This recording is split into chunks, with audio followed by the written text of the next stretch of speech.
Hi friends, welcome to Jaya's garden. இயற்கையை பற்றி தெரியாத ஒரு சிலர் நம்ம செடிங்களோட பேசும் பொழுது அவங்களுக்கு அது கொஞ்சம் நக்கலாக தெரியும், சிரிப்பாங்க. ஆனால் நேற்று நான் இவகிட்ட பேசினது நீங்கள் எல்லாருமே பார்த்தீங்க. இவளுங்களுக்கு பேசாமல் டிசம்பர் பூன்னு வைக்காமல் ஜனவரி பூன்னு வச்சிடலாமா, பூக்கவே மாட்டேங்கிறா, ஒரு பூ தான் பூக்கிறா அப்படின்னு சொல்லலாம். ரொம்ப கவலைப்பட்டேன். இன்றைக்கி எத்தனை பூ இருக்கான்னு மட்டும் காமிக்கிறேன் பாருங்களேன். நேற்று பேசியிருக்கேன், இன்றைக்கி பாருங்களேன்.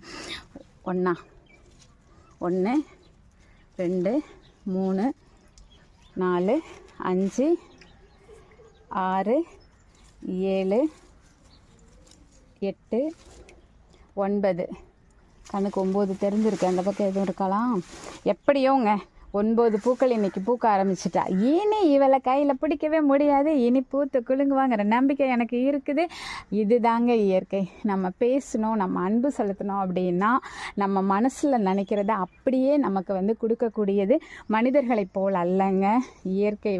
நம்ம நேசிக்க நம்ம பேச பேச பேச நம்மளுடைய அத்தனை உணர்வுகளையும் புரிஞ்சுக்கிட்டு அது நமக்கு சந்தோஷத்தை தருங்க.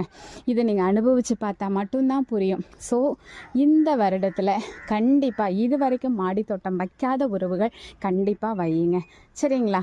நான் உங்களுக்கு ஒரு லாங் வீடியோ இன்றைக்கி ஃப்ரீயாக இருந்தேன் அப்படின்னாக்க இந்த யூடியூப் சேனல் பற்றியும் ஒரு சில விஷயங்கள் இந்த வருஷத்தில் நீங்கள் ஆரம்பிக்கலாமா வேணாமா, ஆரம்பித்தா பலன் இருக்கா அப்படிங்கிறத பற்றி உங்ககிட்ட நான் பேசலான்னு நினைக்கிறேன்.